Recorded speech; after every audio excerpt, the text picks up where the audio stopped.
And there's a timelessness in that, because all of these ideas that we have about being good haven't come from you. Hey guys, Andrew McFarlane here. Hope you're feeling amazing. I want to talk about getting over this illusion of being good.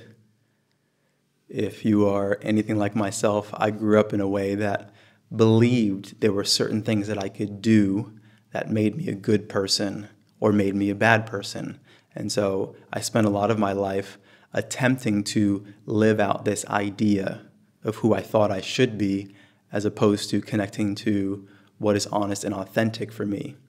And so this is, in a lot of ways, a part of this grander narrative of who you should be, and also how you perceive other people, how you believe they should show up, and defining them in these boxes that are very, very simple as good and bad. There are good people and there are bad people.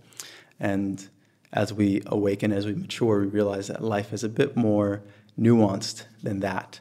And we can also free and liberate ourselves from being bound to these very limited ideas of how we should show up, right? So, for example, we believe that it's really, it's good to be honest, it's good to be truthful, and so we just think that in all situations we have to be completely truthful. And, then maybe there's a moment somebody breaks into your house and says they're coming to harm one of your family members, and they ask, where is that person? And in that moment, now you have a dilemma. Am I supposed to be honest? Because that's what a good person would do. When in reality, life doesn't know anything about your goodness. It doesn't know anything about your badness. Life is inviting you and encouraging you to show up in a way that is integrated, in a way that is honest, for your benefit. Not for the benefit of life, but for your benefit, because you get to experience that. And so part of our maturity is becoming more awake, alert, lucid, so we can respond in a way that is in alignment with who we are,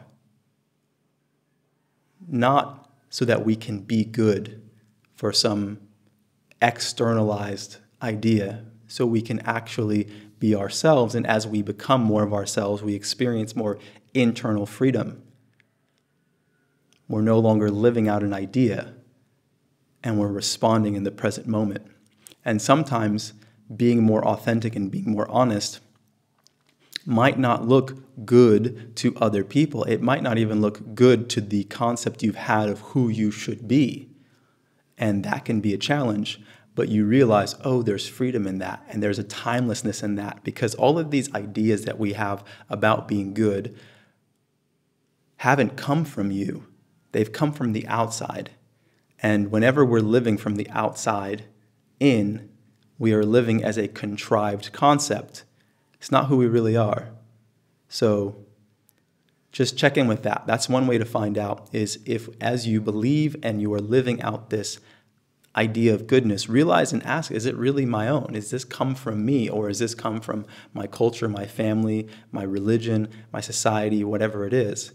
It doesn't mean that you aren't going to just throw everything aside and become a reckless human. No, actually, you're going to become more attuned to what feels resonant, and that is going to consider yourself and others and your impact on others, because you realize that you are connected to everything.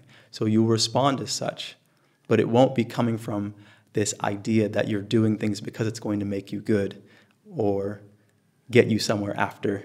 It's because in the present moment, you're actually enjoying the honoring and celebration, and to be in reverence of the sacredness of yourself and all things around you.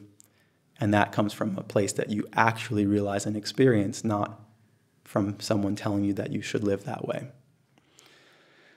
All right, sending you guys love. This is Andrew McFarlane. I'll see you guys soon. Makeshift, keep on creating that celebration. I keep my hands high like I'm screaming amen.